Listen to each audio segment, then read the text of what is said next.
The Xbox Adaptive Controller is a device created by Microsoft that allows you to create a customised controller setup by connecting suitable accessibility switches and joysticks.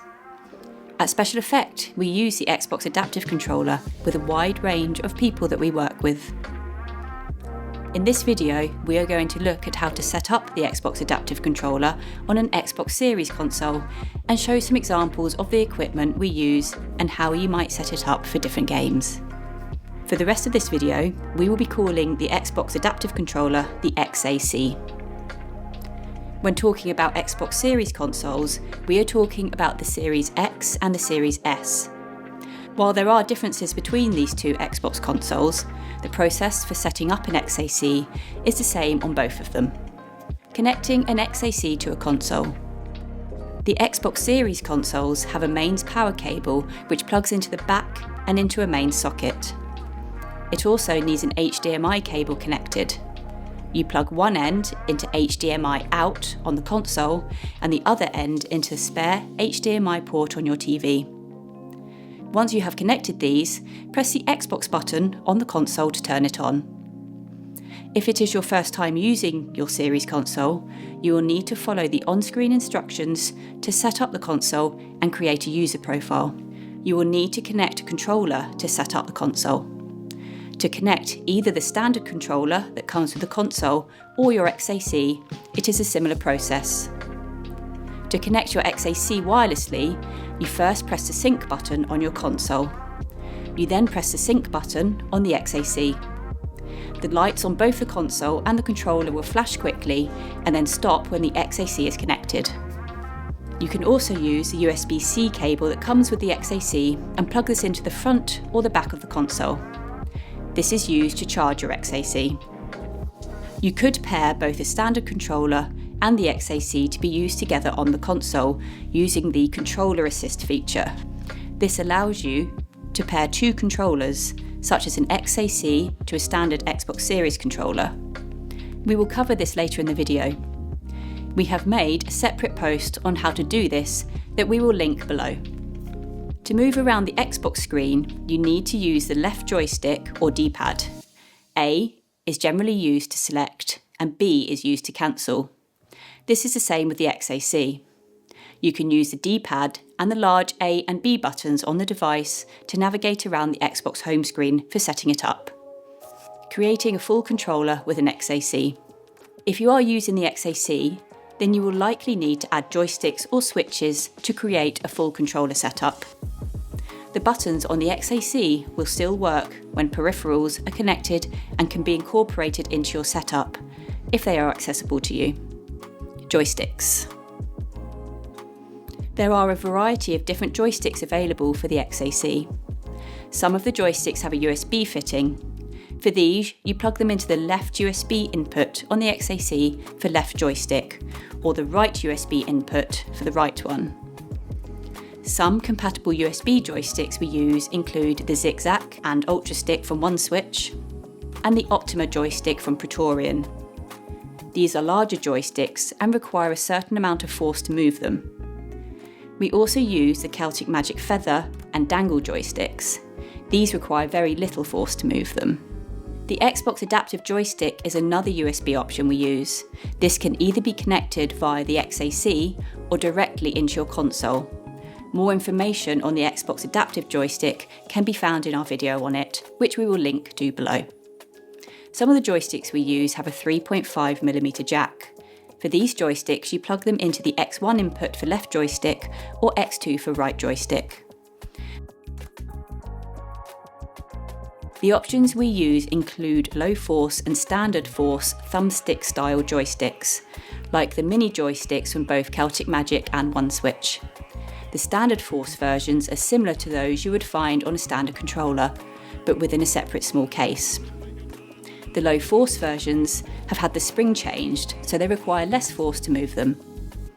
We may often utilise the joysticks on a standard Xbox controller, either positioning it on a tray to use with a finger or hand, or near the chin, for instance. We use Controller Assist to add the controller to an XAC, which we will show in the next section. If you would like more information on the different types of joysticks available, and which one might suit you best, then we have made a separate video. The link to this is in the description. Switches. The switches all plug in along the back of the XAC into the labelled 3.5mm ports. Each of these have an icon showing what input switches will be when connected. These match the controls found on a standard Xbox controller. There are a variety of different switches available for the XAC. At SpecialEffect, we often use buddy buttons and spec switches from Ablenet and the ultralight HD switches from ATEC. We also use switches from the Logitech G Adaptive Gaming Kit, which has a variety of different switches in it. It also includes some analog switches. Which switches we use will depend on the size of the target we need and the force required to activate them. It may also depend on how and where we are mounting them and the space available. The number of switches we use will depend on the individual and the games they want to play. If you would like more information on the different types of switches available and which ones might suit you best, then we have made a separate video. You will find the link to this in the description. Mounting and positioning. How and where the joysticks and switches are positioned will depend on where is most accessible and comfortable for you. We often use mounting trays to position switches and joysticks for use by the hands or feet. We use Velcro to attach them, so we can try different positioning when initially setting up a controller and longer term to adjust a setup. Sometimes we may use a mounting arm to enable positioning by the chin or head. Xbox Accessories app features for the XAC. If you want to make any changes to your XAC, such as button remapping or turning on controller assist, you need to go to the Xbox Accessories app.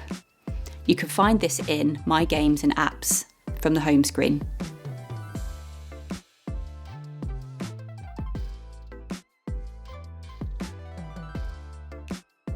Controller Assist.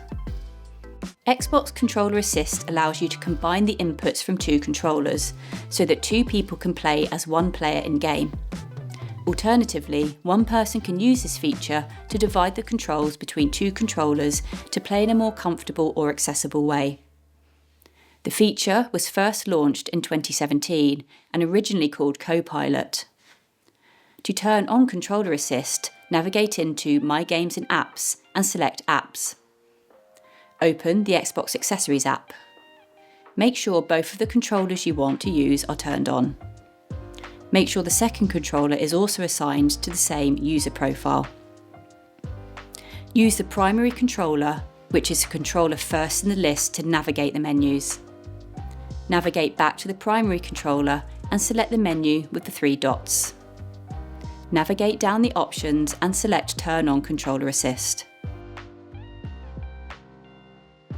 Making and saving profiles. Using the Xbox Accessories app, it is possible to make and save profiles to your XAC.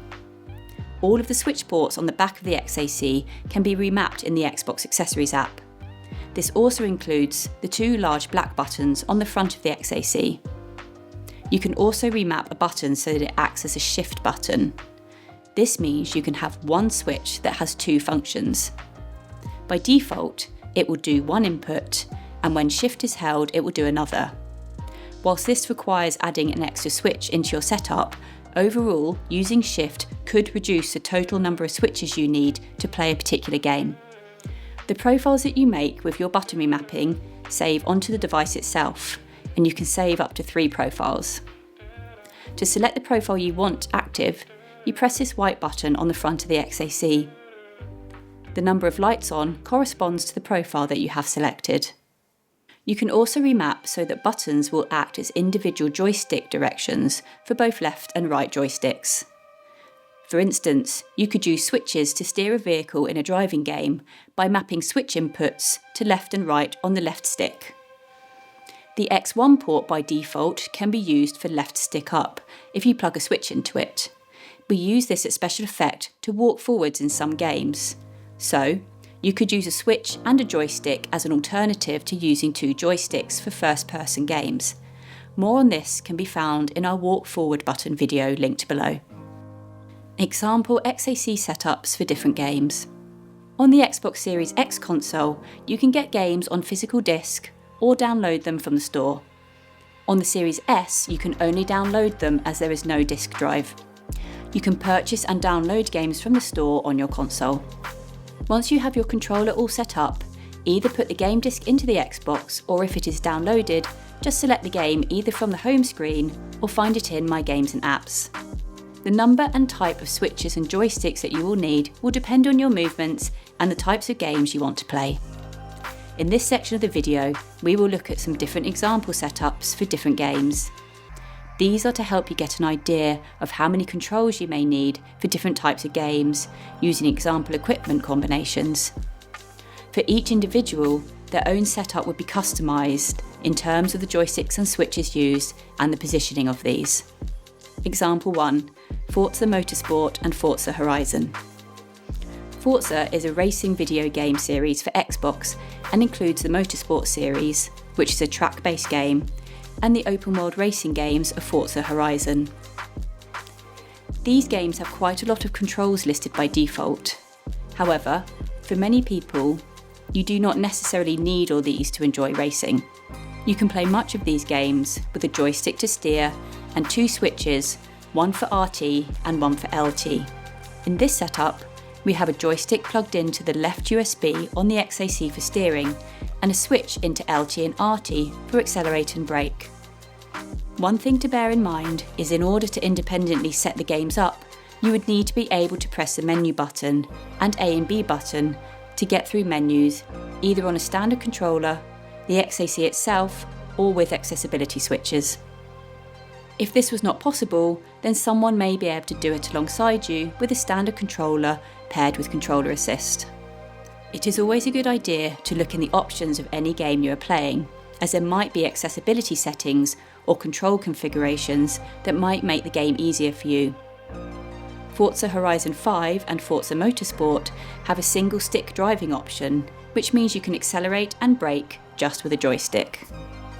These games also have some other accessibility features which can help with braking, steering and throttle to help make the car easier to control and also reduce the number of controls needed to play. We have more information on these features in our videos on both Forza Horizon and Forza Motorsport. Example 2, EAFC. EAFC has a lot of controls if you play with the classic controller layout and were to utilise all of them. However, it also has some settings which allows you to play with reduced controls. These are called 1-button and 2-button modes. We often introduce these to players as a way of either practicing the game before later using the standard controls, or more often, who will continue to use them long term. 1-button mode enables you to fully play a match in EAFC with the left stick and the A button for pass, shoot, and all of your defensive actions. 2-button mode enables you to play with just left joystick and the A and B buttons. A is used to pass and the B button is used to shoot. They are both also used to tackle when out of possession. 1 and 2-button modes will work for offline and online play. They will also work in matches in all of the different game modes, but you might find you need some additional buttons in some menus and skills games when playing career modes. To change controls to 1 or 2-button modes, you need to go into Customize,